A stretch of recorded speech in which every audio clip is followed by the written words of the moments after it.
So let's say we were doing geoengineering because we wanted to make the weather a little bit better. There will be monsoon failures during that period, there will be huge hurricanes.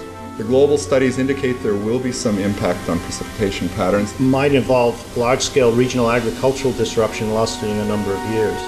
Potentially 2 billion people could have their food disrupted by such interventions. That the aerosols can, at least in these model simulations or indicated by these simulations, can offset most climate change in most places most of the time for both precipitation and runoff. But it's likely to cause some damage in some places.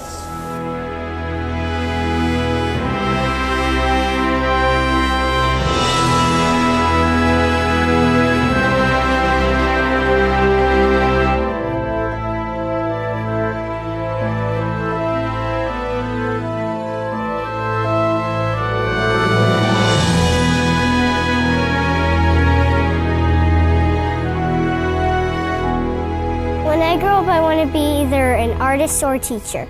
I want to grow up in a world where there's lots of nature. I love nature. How can I look my children in the eyes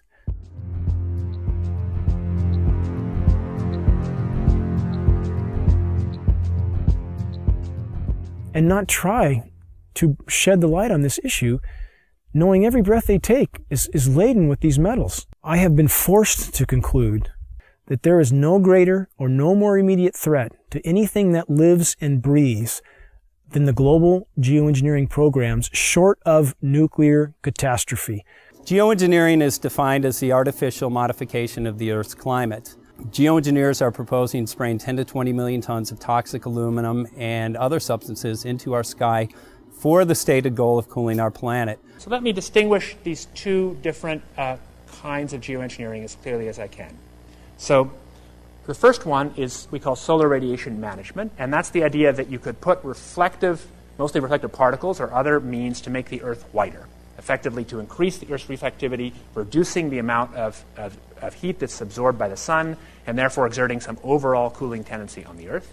I think, though, the initial results of climate models indicate that reflection of sunlight away from the Earth can offset most climate change in most places most of the time. But it will damage some places. We've mostly thought about sulfur, and nevertheless, there might be some good reasons to think about aluminum. It turns out, first of all, there's been a lot of work on the environmental consequences of aluminum in the stratosphere. There's a bunch of papers going back to the 70s that look at the radiative and ozone-destroying properties of aluminum in the stratosphere, and those make you think it might be useful. Do this in just a jet in a very simple way. Make high-quality aluminum particles just by spraying aluminum vapor out, which oxidizes. So it's certainly, in principle, possible to do that. Since we released What in the World Are They Spraying?, hundreds of people from around the world have began taking rain tests. What they're finding is what many are calling the chemtrail geoengineering footprint of aluminum, barium, and strontium. So we're finding this well-thought footprint internationally, all over the world, wherever they take samples and get a chemical analysis of rain and snow water. This is quite common.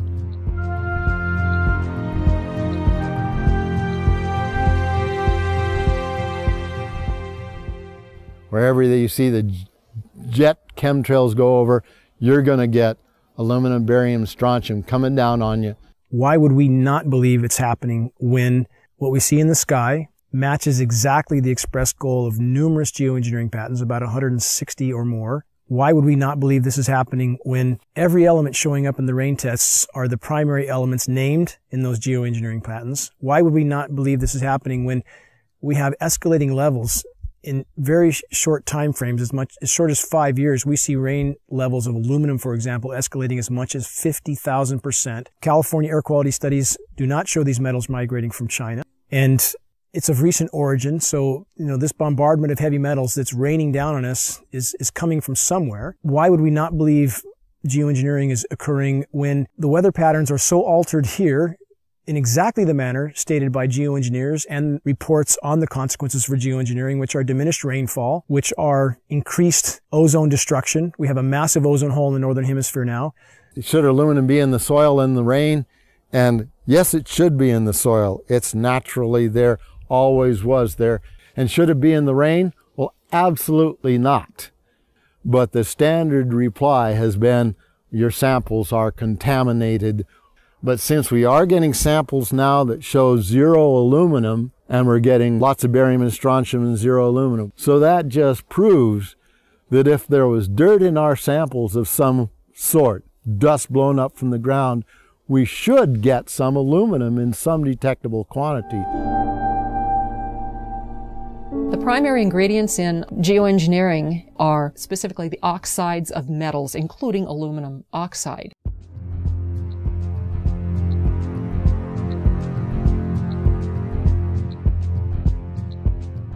This is devastating to plants, totally devastating. The trees are dying. Why? Approximately 2 years ago, I rode in the back, and you can ride in the back of my place for miles. You can go all the way through the woods, you know, creeks and everything, and it was, I say was, gorgeous.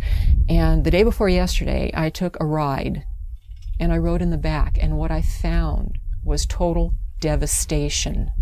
As I pointed out before, Michael, we're seeing, as in this example here, very hardy native plants completely flash out dead. That looks like it's been hit with some kind of a chemical. And we've only seen this in the last couple of years. And there's another one there, back over there. We're seeing mature madrone trees, which are 70, 80 feet high, flash out dead, just like this. USDA refuses to investigate it. The pH typically around here should be about 5.6. Well, since the contrailing got heavy, I watched the pH here in these forests, well, go up, I guess would be the word. From 5.6, it went about 20 times more alkaline. Very big red flag of fallout from these materials are pH changes to the forest floor. We have very extensive studies from the U.S. Department of Agriculture on the soils in our region, and those soils have changed in 5 to 6 years. The pHs have changed in this area as much as 10 to 12 times toward alkaline in 5 to 6 years. I've personally been in the forest testing with USDA soil scientists who just scratched their heads and seem to have no explanation for incredibly profound changes in pH, which is affecting the ecosystem here tremendously. Aluminum buffer action, aluminum hydroxide is what we think it is, plus the barium carbonate, strontium titanate, strontium oxides, barium oxides, probably some aluminum oxides in there, that this has apparently driven our acid soils about 20 times more alkaline to about 6.8. There are simply too many dots here that connect. Our skies are almost never blue anymore. That is a named consequence of geoengineering. The amount of lost sunshine hitting the planet right now is beyond belief. If people look up the term global dimming, they will see that fully 20% of the sun's rays that reached the planet several decades ago are no longer reaching the planet. I mean, that's a profound change that few people even know is occurring. And you have very visible occurrences in the sky from the aircraft, a very visible sun-blocking, expanding, dingy trails that are exactly what geoengineering patents describe. Heavy aluminum, I'm talking like in the 40s and 50s up to 3, 4, 5,000. That's still common. Barium, strontium to somewhere 40 or 50 to, again, about 2,000 or 3,000. Same for both barium and strontium. Where is this mountain of metal coming from? Why is asthma, ADD, Alzheimer's, autism, all elements related in many studies to aluminum or particulate inhalation? Why are these ailments going off the charts with no apparent explanation? Why has respiratory mortality in the continental United States gone from 8th on the list to 3rd in 6 years? And no one seems to ask any questions. Why every other person has asthma now? Why every other commercial on TV is an allergy medication?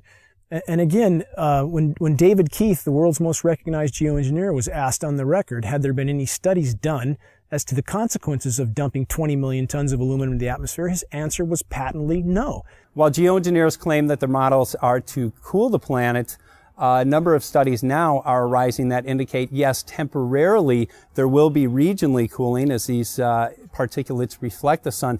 However, they actually at night act as a blanket and will warm the planet. So the question now remains, why in the world are they spraying? One of the things that geoengineering is about when you're environmentally doing something with the atmosphere is that you can be engaged in weather modification. Historically, weather modification in the United States began to be looked upon in the 1940s as something that people would want to do.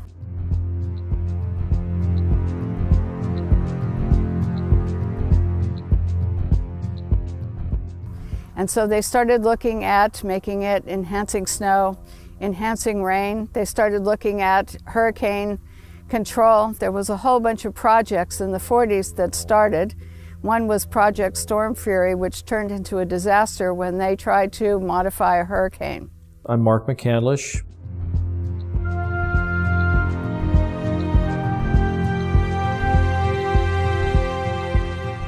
And for the better part of 30 years, I worked in the aerospace and defense industry.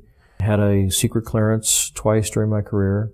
Some of the technology that I saw or participated in the creation of tends to play a role in some of the things that are used to control the weather. The very distribution process is being employed in the aerosol campaign, manipulating the weather, crops, taking over the food production or controlling the food production. The military applications, the process evolved when they realized in the 1800s that you can put things into the environment that will influence the uptake of moisture and where it drops out of the atmosphere again. My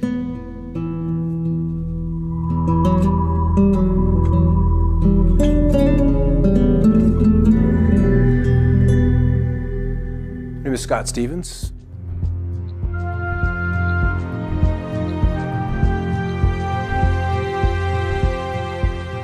I was a television weatherman for 20 years. These chemtrails are absolutely required to impact whatever weather event they were designing. And the trails were an absolute necessary ingredient for them to achieve their weather modification goals.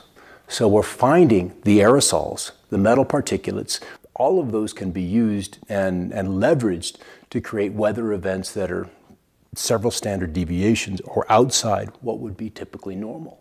When the geoengineering really got underway with the Russians in the mid-70s, we ended up with snow in Miami. We ended up with frost deep into Mexico.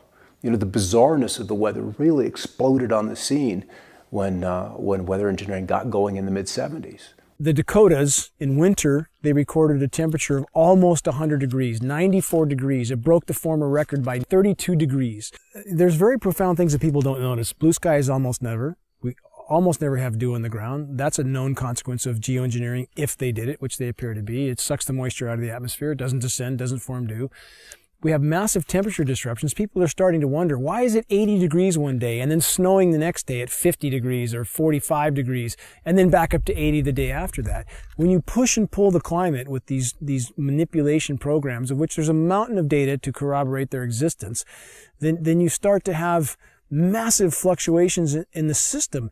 And we saw in March in the continental U.S. there were 15,232 temperature records broken. That's profound. Some of the daytime highs, the former records were broken by as much as 32 degrees. Don't people wonder what in the world is going on? Whether they want to make it snow at 45, 46, 47 degrees. I remember when 38, 39 was a big deal. Those kind of snowfalls in the upper 30s. And now that's been pushed into the 40s. There's a patent called ice nucleation for weather modification. This is a patent from NASA. It can be found online in its full form. This patent is for the creation of artificial snowstorms from what would have been rainstorms. However preposterous this sounds to people, if they look up Chinese create snowstorms, they will find a long list of articles where the Chinese Bureau of Weather Modification openly admitted that they were creating snowstorms until they did $1 billion worth of damage in Beijing. So my question would be, if the Chinese can do this, and NASA has a patent for the same purpose, why would we believe snow events here are natural when it's snowing now regularly at 45 degrees, sometimes 50 degrees, heavy, wet, concrete snow that's full of aluminum, full of barium, full of strontium? Consider the ice pack in their first aid kit that can sit dormant at room temperature for decades until the chemicals are mixed together, at which time it creates ice. As an on-air meteorologist, I had a responsibility to my audience. There were storms that were not behaving as they were modeled or they historically would have responded. If you can control where moisture is collected and where it's dropped, so to speak, in the form of rain or any other kind of precipitation, then you can really, you can do everything. You can steer the weather system. If you want to be able to manipulate the weather, one of the things we know about the materials that are being used in the aerosols, we've seen everything from aluminum oxide, barium salts, strontium, copper sulfate, potassium iodide, a number of different kinds of things, each of which have different levels of reactivity with the moisture in the air.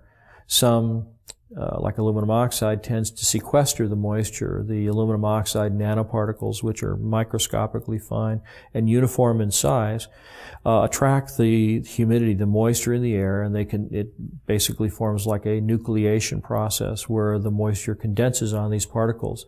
With cloud seeding, the cooling will be achieved by making clouds reflect a bit more sunlight back to space than they would otherwise, and less sunlight reaching the surface would tend to cool the planet. These aerosol particles act as something called cloud condensation nuclei, and these are sites where these particles act as sites where cloud drops can form.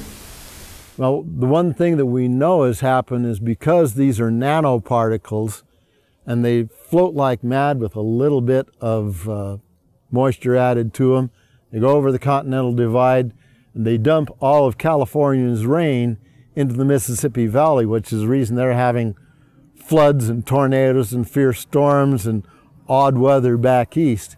The effect here in California is drought. Now then, if you hit that area of the sky with a beam of a particular kind of radiation, and you can heat those particles up, just like heating up, your cup of coffee in the microwave, these particles begin to vibrate and resonate if you use the right frequency of RF energy, that they then heat the surrounding air, and they will take all of that air and the moisture that's in it to a higher altitude where it's much colder, and it'll condense and then become a low pressure system. Well, there's a couple of locations where they tend to be very interested in leaving their trails. The big one and the surprising one for me is under areas of high pressure, where you would expect to see the blue skies, the dry conditions. Those are prime targets for trailing. A couple of reasons. High pressure is stable. It's relatively still. We've got the clockwise flow around it. And if you accentuate the high, and so it's very easy to add those particulates of aluminum, barium, and whatever else they want to put in there. And as you add heat to that, those particulates then radiate the heat into the atmosphere and it warms. What does a warming atmosphere do? Boom, it expands. So that's one way. It's a very simple way, but it's very apparent because under the high pressure, it's supposed to be quiet. It's supposed to be still. It's supposed to be blue. And we're not seeing that. Then as the storm approaches, the high begins to recede. And then they're running the flights back and forth, back and forth, back and forth, and literally seeding the leading edges of the cirrus. So the cirrus canopy is accentuated. That cirrus canopy, which would maybe be 200-300 miles out ahead of a cold front, is now 450 miles. Based on geoengineering data, it would appear the Pacific Northwest gets an excessive amount of the fallout from these programs because much of the weather, much of the precipitation and the storm tracks and the jet stream move across us. So as stated by globally recognized geoengineers like David Keith, that's the type of area they would want to seed these particulates as incoming fronts start to cover landfall. And that's exactly what we see here. When there's any kind of incoming front, we see jets everywhere. The global studies indicate there will be some impact on precipitation patterns, and obviously there's a lot more opportunity for work in that area.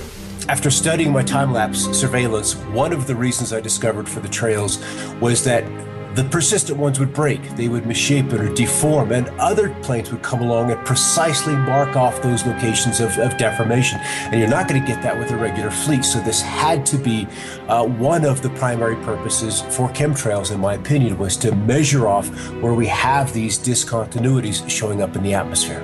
And in doing these actions and discovering those zones where there's different energies in the atmosphere, I think that plays very closely into their weather engineering programs of mark, surveil, and then that data goes into a weather model that they can then use to forecast or, once again, engineer the weather to their designs. But you can also influence what happens locally with the atmosphere by painting the materials that these aerosols are made of with different kinds of radio frequency or RF energy, radar, microwave, the HARP system. You know, HARP is an array, a field of antennas, radio frequency antennas. They're 72 feet tall, and they have a cross dipole across the top that's about 60 feet in each direction. 180 of these are in the array today, so you can imagine this field of antennas. What happens is by firing each one, they produce radio frequency energy that normally comes off of an antenna, spreads out rather rapidly. Same principle.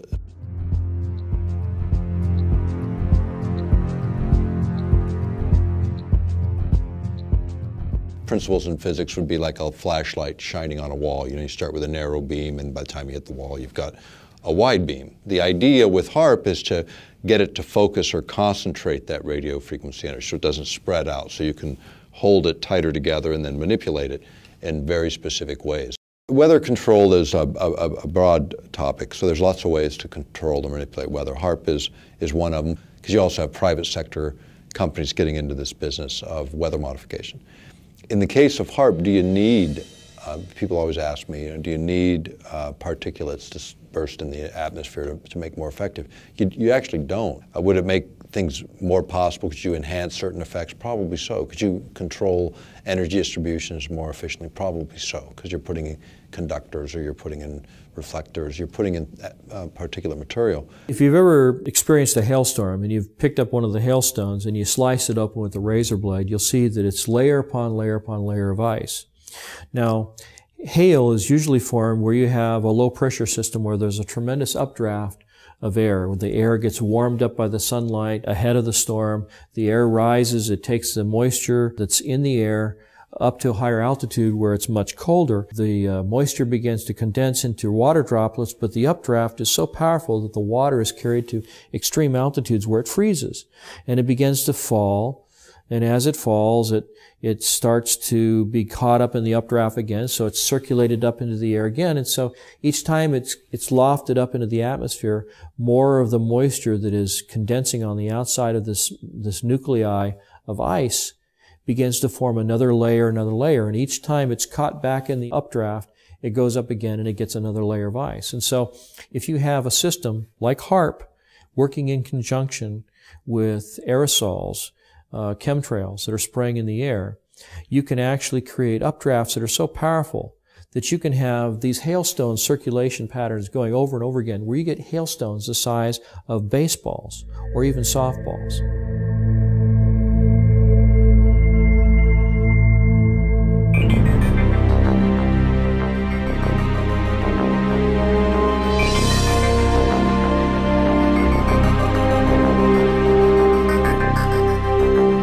Weather has always been a strategic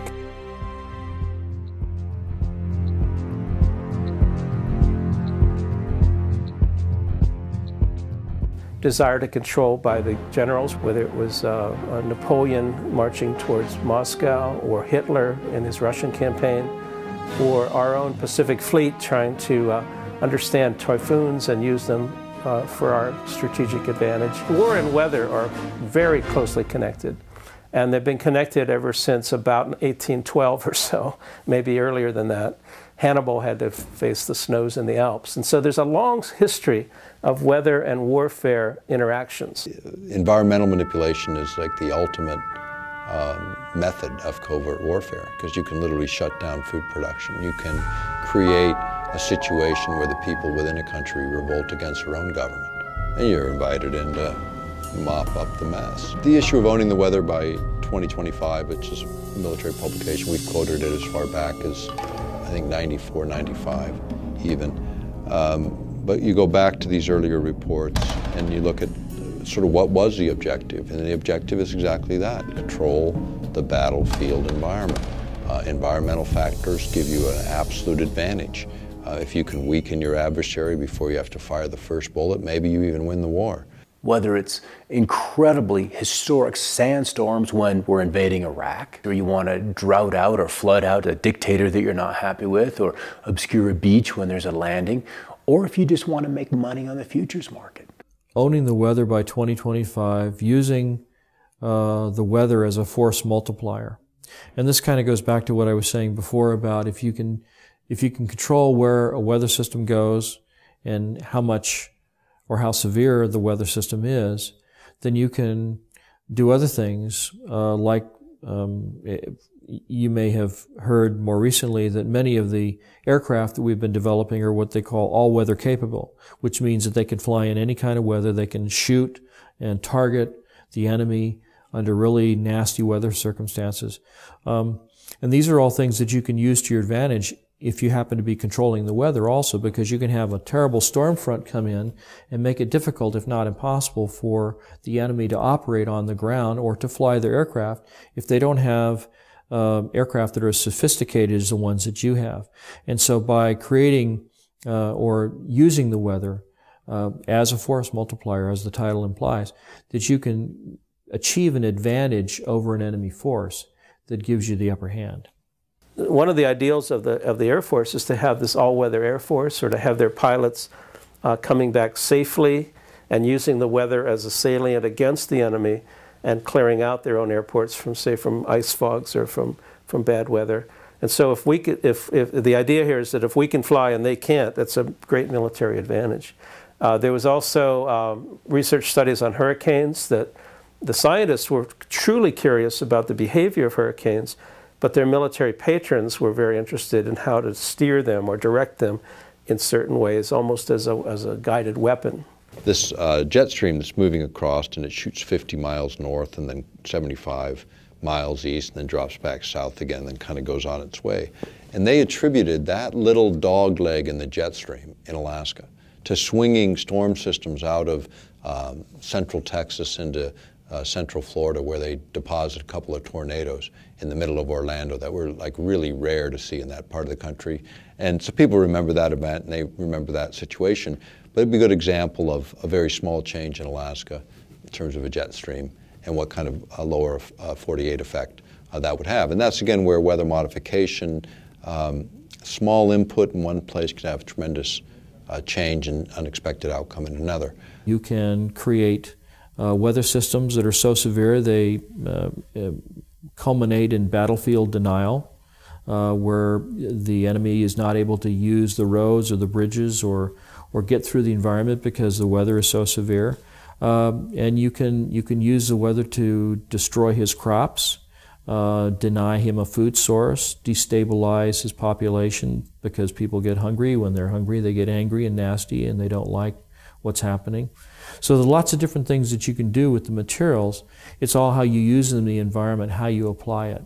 One of the biggest concerns of early cloud seeding, weather control activities by the General Electric Corporation came from their lawyers, who thought that the corporation was totally vulnerable to lawsuits, because if they started to make fair or foul weather, the people down below in Massachusetts or downwind of Schenectady could institute massive lawsuits that could put GE out of business. So the first response to weather control from their in-house lawyers was to shut it down, was to give the project to the military and ask them to do it, with the GE lawyers only being the consultants on the project. So they were allowed to suggest and design certain activities, but they weren't allowed to touch anything or throw anything out of the plane. The United States government during the Vietnam War perfected weather modification techniques, and also they perfected releasing toxic chemicals like Agent Orange over many areas to defoliate land, trees, grasslands, and other areas. But this is technology that does come up, and it comes up when you see that the technology is advanced far enough to where the practicality of utilizing it in the battlefield environment and the temptation by administrations. I mean, the best covert war is using the environment itself against your adversary. It was a military moment, and it was actually from pretty recent history. And this was the U.S. military thinking that they might be able to control the monsoon over Vietnam during that conflict. And so only a handful of top-level military advisors and the president were informed that they were going to try to make it rain over the Ho Chi Minh Trail and try to have some military advantage by doing this kind of intervention. When you start talking about manipulating the environment, we have treaties that go back to the mid-70s that forbid this, number one, as weapons of war. So the perfection of weather modification took place, but it became apparent that using weather modification for wartime purposes was not acceptable to the United States government and other nations of the world. So therefore, the NMOD Treaty came into being and was signed by the United States government after passing Congress. The reason it was signed and implemented was because it would ban warfare, weather modification techniques and use during times of war. Almost all of our treaties that we've signed, including the non-proliferation, counter-proliferation treaties, chemical treaties, the ones that were signed recently, last few years, back maybe a decade now, I guess time goes. But they had domestic exemptions, and so does the environmental treaty, where you can do whatever you want in your own territorial boundaries. I mean, you start manipulating weather in one part of the planet, it doesn't look on the ground and say, oh yeah, wait, this is the boundary of a political boundary. It fails to recognize those. So you start to talk about geophysics and manipulating the planet itself, then it's a question of those kinds of exemptions shouldn't even be allowed. Meteorology and the military have a very long history, as I said, and it goes into the strategic advantage that multiplies your traditional force, that is your armament, into using nature to your advantage as well.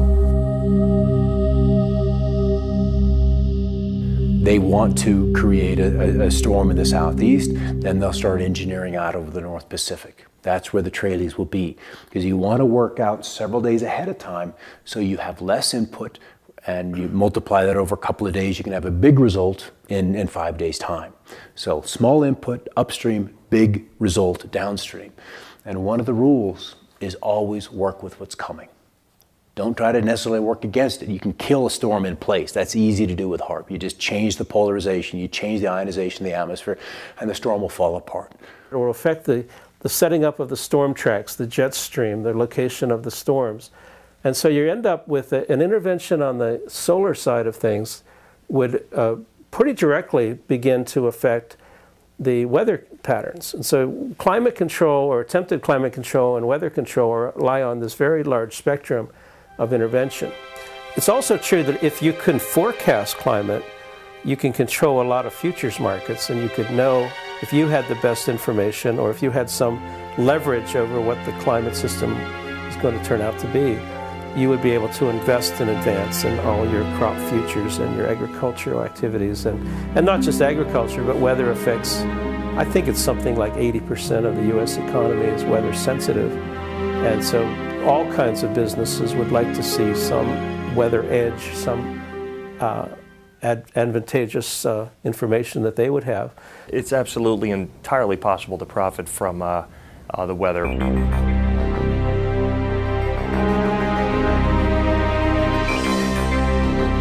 My name is Michael Agnew. I'm an independent trader.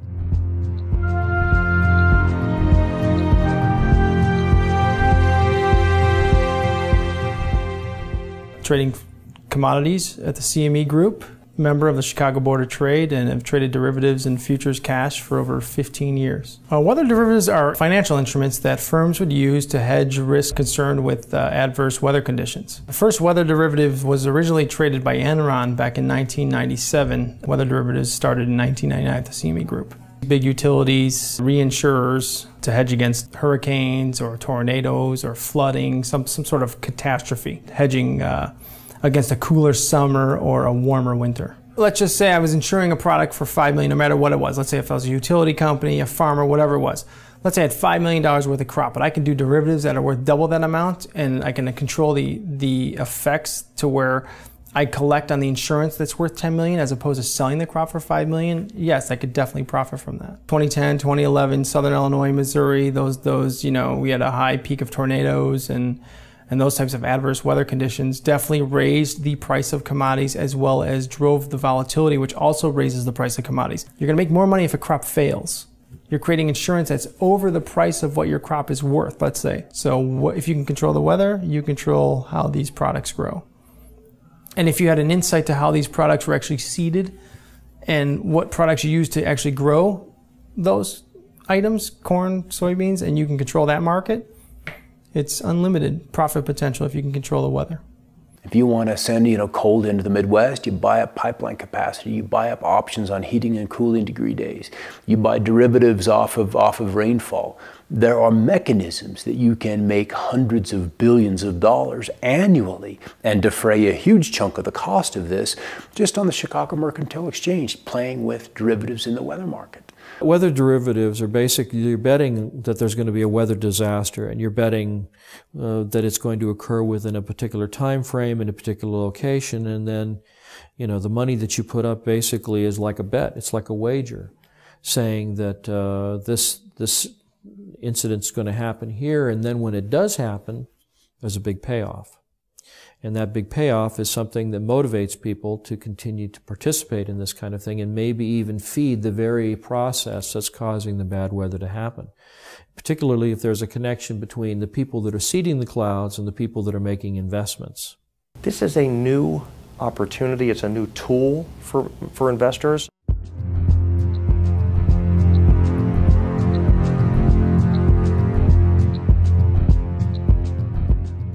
Even if someone has no interest in, going on the offensive side and buying things, it definitely behooves them to be aware of what's going on out there. The extreme weather is here, and it's not going to reverse itself. The weather event has to be severe.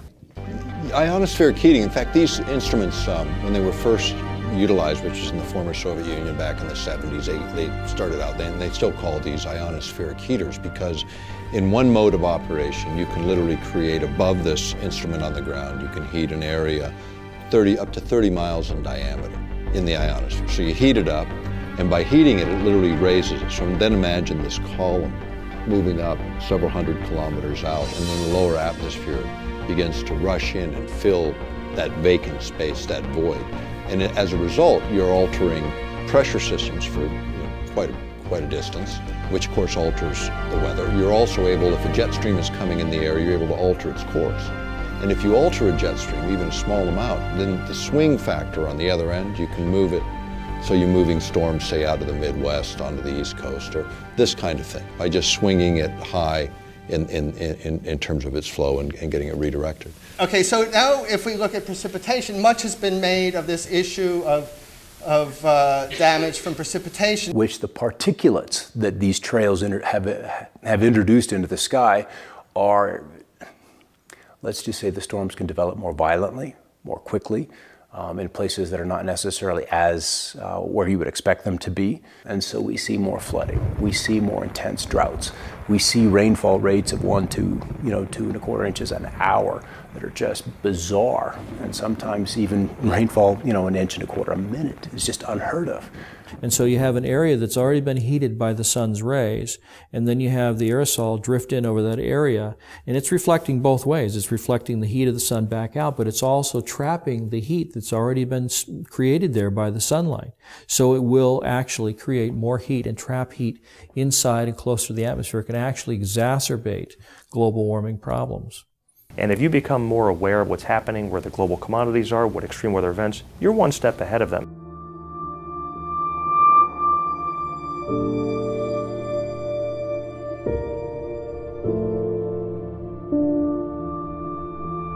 The nature of the risk and our ability to respond to the risk is much greater in the case of the scenario that might involve large-scale regional agricultural disruption lasting a number of years. So the agenda was drought. The agenda was to kill the storm, at least in that one particular spot. You see a tremendous and significant loss of property and crop production. Many times this will cause farms to go out of business. And when farmers go out of business, they usually have to sell. And then if there's somebody waiting in the wings to buy their land and then turn that land over to the production of genetically modified crops, you can see where there would be kind of a strategic advantage there. There's something that happened in the Midwest, and I'm sure everybody's heard about the flooding in the Midwest, and what happened is George Soros and his big corporate monolith went in and started buying up the farmland. So not only is it creating all these stresses, it appears to be a corporate land grab. In other words, when the farmers, the small farmers, go out of business, they're wiped out through these droughts and everything, then the big guys come in, buy up the land. And if you think of Western history, there's a lot of it concerning water rights and even water wars. And so they were shooting about access to water to water your livestock. And now people are thinking, or at least the people who are involved in weather control sometimes think about the river of moisture above our heads. And geez, if we could just tap that. But that too is a water right that would involve access to people that felt that maybe they had prior rights over it. You're reducing the food security of people through deploying these kinds of approaches that potentially 2 billion people could have their food disrupted by such interventions.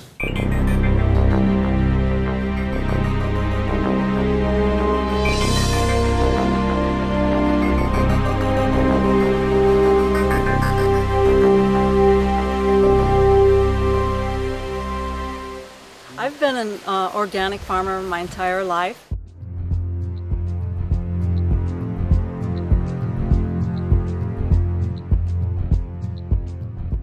And I've been, in the last 8 years, been certified organic. And so I've been growing food in a way that feels healthy, where I have the most energy. And now it's not so healthy. I want to pass a really nice, healthy soil, rich soil, earth on to the children and have it be fertile. My name is Joel Gil Coca. I've been farming in this land for about 5 years.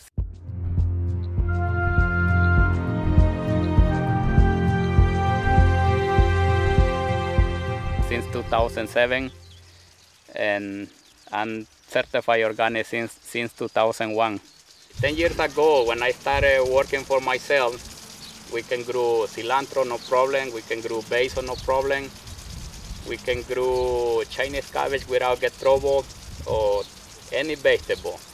But 10 years after, 5 years after, that everything started declining. Could you add some of the environment that affect a large population? The answer is absolutely yes. I started seeing chemtrails being laid overhead more frequently and noticing the change in the crop production.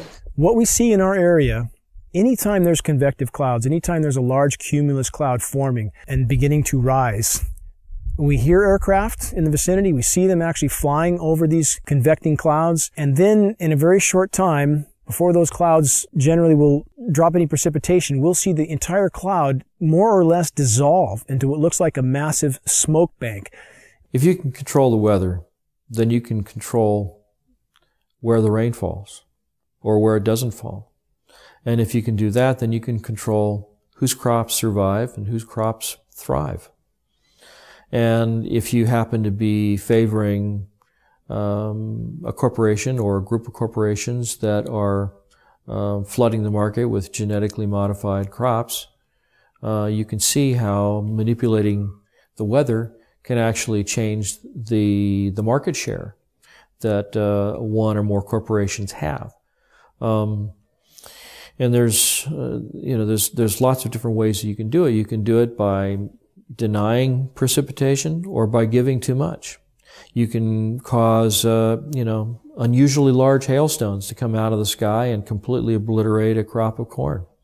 There's lots of different ways that you can do it. Tornadoes rip up an entire town, like Joplin, Missouri, I think it was. If you look back at the tapes of those weather systems and you look 5 days prior to that, you'll see that in those days preceding those events, there was all kinds of aerosols being sprayed all along the California coastline, where the moisture for those storms came from, where those storm systems originated. You know, it's insidious when you think about it. Well, Michael, I've seen since the chemtrails have come, there's a direct correlation with the way the food doesn't look as healthy and vibrant, and less of it, and that concerns me. And of course, all crop losses are related to weather modification problems, either climate, worldwide weather, or local weather, which is called microclimates. And these microclimates definitely determine what crop grows where and in which community. And so therefore, without stable microclimates, we cannot produce as much food for the rest of the world and ourselves as when we have a more stable microclimates, not only in the United States, but in other countries as well. We fertilize it really good, and they still have a lot of trouble to produce. And I think this is not fun because we're losing a lot of money put them into this kind of production. In 2008, 2009, 3 times I lost my complete planting of Chinese cabbage. Weather events is one of the key components to most commodities that are traded. Let's just say your agricultural group, corn, soybeans, wheat, something along those lines. Weather is by far the largest affecting factor in the price of those commodities. If one farmer's crop fails, we have a major crop failure, say in corn, now that's going to affect every other company that uses corn in their manufacturing process. There's going to be less of it. And anytime there's less of something, that creates a price rise. Demand rises, okay, because there isn't any of it. There's only one thing. You've got 5 people that want it, so they're going to pay more money for it. The companies know that, so they're going to hike the prices up anyway. The consumer actually sees the big brunt end of the higher costs in the commodity due to the adverse weather condition. Obviously, the consumer will pay that price. I've noticed that the rainfall is less predictable, and then when it does rain, it does rain periods of time that's more like longer periods. So not only do we have the pollution, not only do we have stunted growth, but we also have changes in weather. And it's been severe changes in weather all across the globe.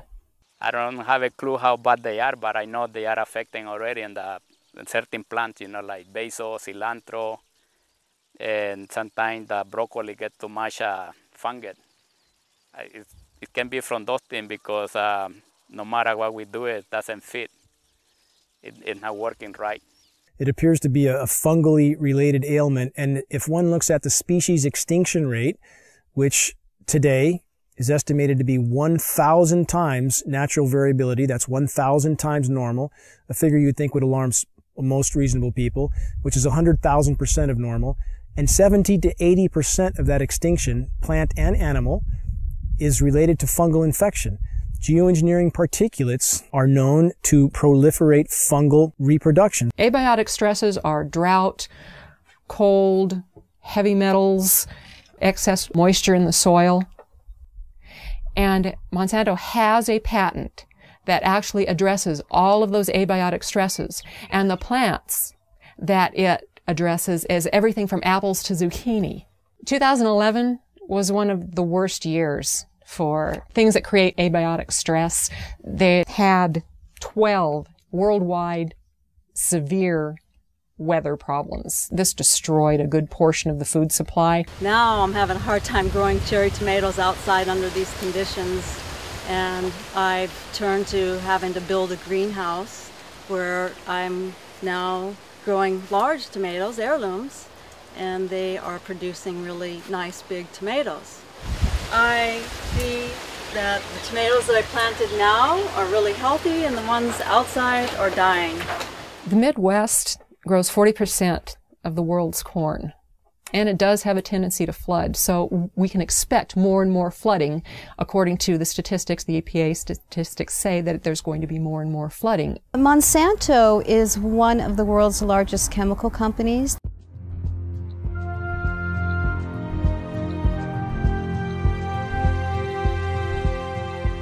They also own 90% of the seed companies in the world right now, and they are the largest company putting out genetically modified seeds. So what does Monsanto do? Corn is the lead-in because corn is in just about everything.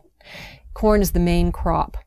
And Monsanto leads in with corn products before it does anything else. So what we have is Monsanto leading in with a drought-resistant corn and an abiotic stress-resistant corn. The drought and the flooding, it's all the same patent. Monsanto has a patent for abiotic stress. Abiotic stress is the drought, it's the flooding, it's the excess soil, it's anything that's going to stress a plant. GMO is genetically modified organism, and it's also called GE, genetic engineering. Well, the history of farming has been a farmer will plant a seed into the ground. There will be nutrients in the ground that will enable that plant to grow. And then at the end of the growing season, they will take some of the seeds and they will save them for next year, and they'll grow their next crop. But what is going on with the genetically modified seeds is they're what's called terminator seeds. A terminator seed will not produce other seeds. With the terminator seeds, these farmers have to go back to Monsanto every single year and purchase these extremely high-priced seeds. There have been studies outside of the United States showing that genetically modified seeds, the plants that come from them, are extremely harmful to humans and other life on this planet.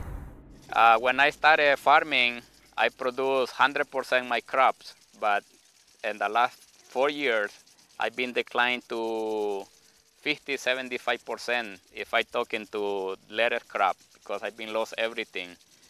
And that's why I start moving all different crops so I can cover the loss. Well, my food production has declined at least by 60% in the last, 10 years. I've noticed banana stalks are smaller, and certainly the tomatoes, I'm hardly getting any. I used to get bushels of tomatoes, and now I can barely get a bowl. My concern, it can be, it's possible if we're going to run out of business if they continue doing that. They really need to stop it doing. That's all I believe, because we cannot change the system, the mother nature. We have to keep going the way it is. It's not possible. On the other hand, heat stress is going to be one of the things, or thought to be one of the things, that might limit production of crops throughout the tropics. And so there are some questions of trade-offs of, if you think you're going to benefit many people and harm some people, how do you deal with this issue of equity, and what are the options for dealing with that? A really interesting thing that I found is that the EPA has concluded that incidents of heat stress, drought, flooding, cold, any type of abiotic stress is on the increase. And loss due to that is going to double by 2030. Then you put yourself up as the solution. So when all of this weather comes and wipes you out, or you have a drought problem, drought, we've got the seed for you. Here's our drought-tolerant corn just for you, and it'll solve your problems. Oh, by the way, you have to sign this agreement, this 40-page agreement, so that when you go ahead and plant these seeds, you now belong to Monsanto. The weather disasters seem to be directly correlated to an increase in Monsanto sales. So there will be the have and the have-nots. And one of the things that's being discussed under global geoengineering is which countries will be the haves and which countries will be the have-nots when that type of climate remediation is undertaken by many people at a certain level, mostly private corporations funded by the U.S. government, they are hoping. The fact that it's cheap isn't necessarily a good thing at all, as I'll come to in a second. The fact that it's cheap is part of the hard problem of governance. The fact that it's cheap means any small state or even conceivably individuals could do this, and that is a very dangerous thing. There's only probably under $10 million per year, and maybe far less than that, being spent on geoengineering research. It's a mix of a handful of government grants and some private money, including support from Bill Gates Bill Gates invests in geoengineering. Geoengineering destroys crops. Monsanto supplies the seeds to replace those crops. Bill Gates invests in Monsanto. So Bill Gates makes a ton of money, Monsanto makes a ton of money, and the small farmer gets squashed. Corn prices go higher because of a severe drought in this country. Where 41% of the country, or the world's supply of corn comes from. So corn prices are higher, the farmer has more money, so what does he do? He buys fertilizers, which drives up the mosaic stock, or he could purchase genetically modified seeds from Monsanto. You've got severe drought in Africa. In 2011, there was severe drought. This is causing nothing but death. It's causing starvation, it's causing malnutrition, it's causing a severe water shortage. How do you grow anything without water? You cannot grow anything without water. So what does Monsanto do? They say, oh, we got a drought-tolerant corn for you. There's been an excessive push to get bioengineered crops into Africa. They look at severe conditions as an opportunity. They're disaster capitalists. Okay, so here you have farmers, and they've got flooding, they've got droughts, they've got everything that totally wipes them out. So what happens? Okay, if they plant it early enough in the year, they can go ahead and try and plant again. So buy more seed. Okay, buy Monsanto seed. So they're just raking up on that end of it. Okay, so if you can create enough weather manipulation, you can shorten growing seasons, you can create enough of that disaster, and you've got the seed supply, they've got to come to you.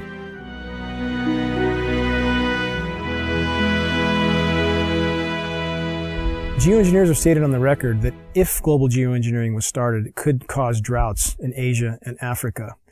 And they state that to the American public for probably obvious reasons. Why would they tell the American public that it could also cause droughts here? Why wouldn't it cause droughts here?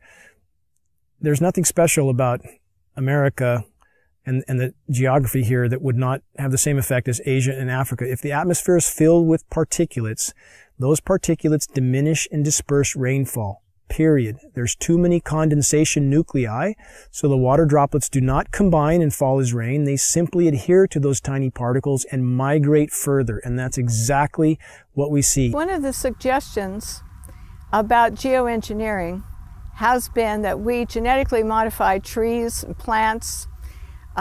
We genetically modify crops to be aluminum resistant, and this is ongoing at this time.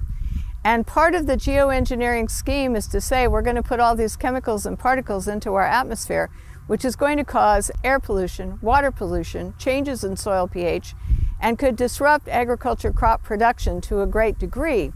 So therefore, instead of saying that maybe this isn't a good idea that we pollute our air, water, and soils with the chemicals we're going to put into the atmosphere, which do come back down, there's a scheme abounding, which is happening right now, to modify some crops so that they are aluminum resistant to the types of chemicals and particles they're going to put into the atmosphere. It's just going to get worse until the point where we're not going to be able to grow anything at all unless it's a Monsanto genetically modified, abiotic stress resistant seed.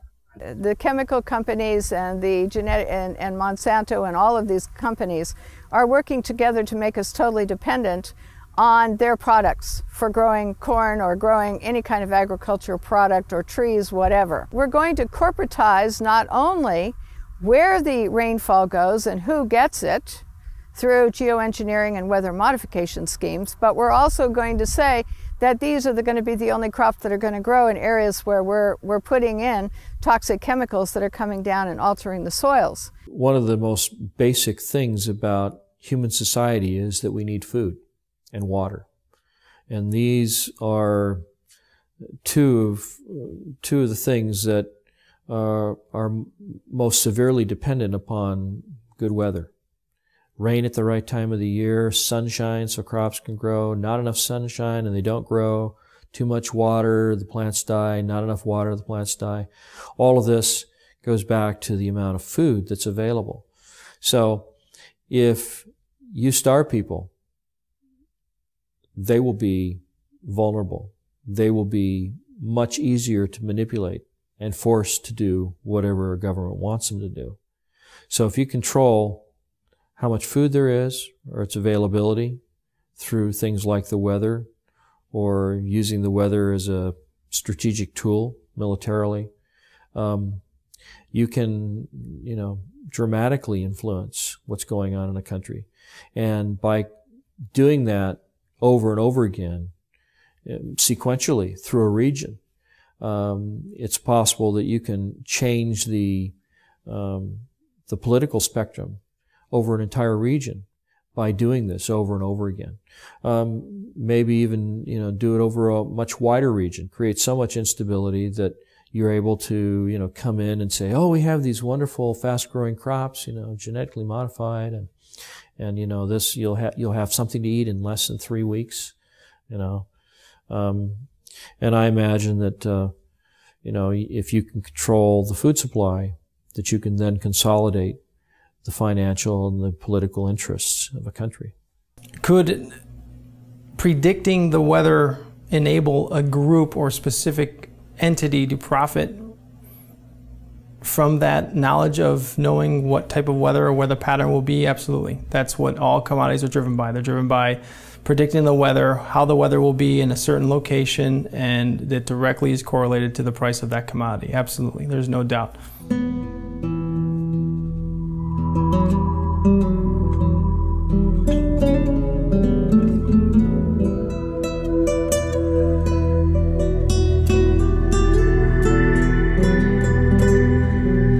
While there are a number of agendas associated with these damaging programs, one thing's for sure: they can be used to control our weather and thus corporatize every natural system on the planet.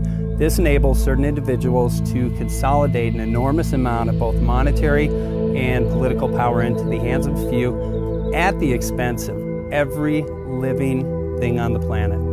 Just by definition, the geoengineering programs are a direct assault on the most elemental aspects of nature. What we're doing when we modify the weather is we're changing the world's climate and we're changing the microclimates, and we are doing it. There are things we can say for certain. There's a mountain of metal raining down on us. We are certainly breathing that metal. We have documented from the computer modeling some unintended consequences. If such a contamination is present, shouldn't we investigate? Shouldn't local agencies investigate, which they have patently refused to do? There's no question that large-scale climate engineering is untested and dangerous. I would disagree quite strongly that it is doesn't exist. I think that the capacity to do it in engineering terms most certainly exists, and that's part of the reason we have to think seriously about how we manage that. We are breathing a mountain of metal, and that can't be denied. If geoengineering continues and the weather manipulation continues and genetic modification continues overtaking, we're going to lose our ability to grow good, nutritious food. We are going to lose our ability to thrive. I personally consider this ongoing toxic dumping into our atmosphere to be, along with nuclear radiation, the most dangerous threats to our health and to our environment. We've seen UV scales go off the charts, which are a known consequence of geoengineering, ozone destruction. We've seen rainfall patterns disrupted in ways that meteorologists don't seem to be able to explain or predict. The challenge that all of these weathermen face, all of them, whether they're aware of it or not, sooner or later they will be aware of it. And I went through a period after the epiphany of, how did I not see this sooner? How? I mean, seriously, I'm supposed to do this for a living. How did I not see this? We seem to have lost our moral fiber and our ethical compass when we talk about that we all should live within an experiment that somebody else is conducting. If you knew or could predict the weather at any given time, in any given area, then you control the fate of mankind and what they pay for everything. Washington is not responsive to the average person. It's responsive to commercial interests who can spend millions on campaigns now without restriction, who literally drive the policy making in Washington, D.C. I guess I'm under the belief that you can't control the weather. I hope someday we could control the weather. Power becomes an addictive thing. We're taking what the Creator has created, usurping His authority, and bringing it under the authority of corporations. I'm worried that one person or one group would try to have that much leverage over the whole planet. I don't believe that anybody has the right to play God. especially when they're putting particles and chemicals into the atmosphere, which there's unintended and consequences that are known. We don't know it all. We cannot assume the role of creator without dire consequences. This is not a good idea, and this is not a reason to take and do a test. The atmosphere and the earth belong to all of us. It provides the food we eat, the air we breathe, the water we drink, and no one should have the right to own it. The biosphere is at risk from top to bottom. Though you have climate scientists calling for emergency geoengineering due to events like methane mass expulsion, which appears to be occurring in the Arctic. It would have a significant impact on the way that we operate. Notice it also has enormous political, social, and economic implications. And so we don't want to have some giant planetary oops, I mean capital oops, in which you have a loss of life. It's much, much harder to actually figure out the environmental risks and effectiveness of these new methods than it is to cook them up. They're creating an artificial environment to replace the natural environment. Shredded ozone layer, global drought, toxified soils, poisoned populations. Don't these issues matter? Affecting ecosystems in ways we've never been able before. The whole concept of literally playing God with the technologies we have at our fingertips today. And however the climate changes, wouldn't we be better to let the planet react on its own instead of trying to play God? It doesn't have any benefits to society at all. It doesn't benefit the plant, it doesn't benefit the farmer, it doesn't benefit the environment. It's all about money, and weather is another form of commoditizing, a way the Central Command Group can commoditize another form of our life. The EPA has stated that there is going to be more weather, and they're attesting it to climate change. Well, I agree. It's changing. The weather's changing. Now, the real issue is it natural or is it man-made? And if it's man-made, who's doing it? Is it the geoengineering guys? That's what I believe with geoengineering continues, that whatever changes are happening to the planet, we will exponentially worsen those changes and poison everything in the process. And indeed, with the amount of metal falling on us, that poisoning appears to have been occurring now for quite some time. Why are you spraying that stuff in our sky? It's accumulating massive amounts of wealth in very few hands, and that's what they're trying to do in all aspects of these economies. The money's not worth it. This is my future. I encourage people to get involved in the projects they're interested in, whether it's this one or some other one. To thrive, we need to organize locally, nationally, and globally to expose and stop this practice immediately. Please quit free riding on our future. But do what you can do, and I think that's really the answer for all of this, is recognize that there's a network more powerful than the internet. It's a human race, and we are connected in a way that's quite powerful. The fact is, acting on what we know to be right and true, doing something about what we care about, that we can do. Please tell everyone you know about this. Bring this message to community meetings, demonstrations, and other public events. The work we're doing will provide cover for others to come out. And I'm most interested in whistleblowers. Send this film to environmental, farm groups, media groups, ADD, Alzheimer's, asthma groups, and other organizations that would do something if they only knew. Because we deserve a future. And if you control the weather, you're going to control the planet. It's that simple. Some people address this issue in fear. Some people address it in anger. I address this in faith. Faith believing that we collectively, as human beings, as humanity, have the power and the ability to stop these damaging programs.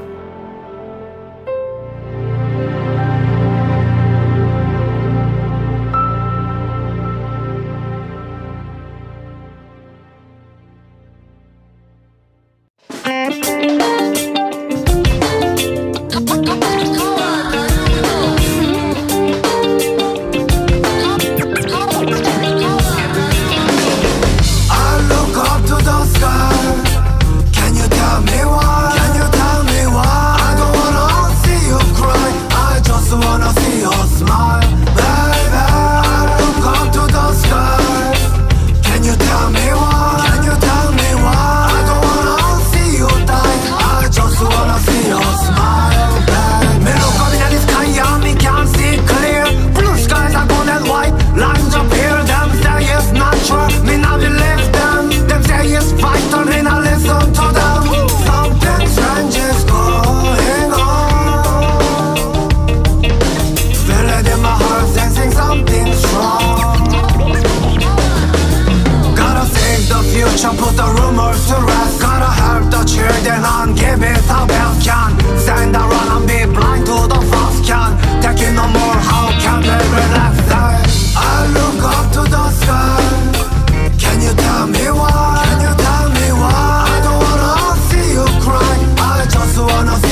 hidden agenda, we can't surrender.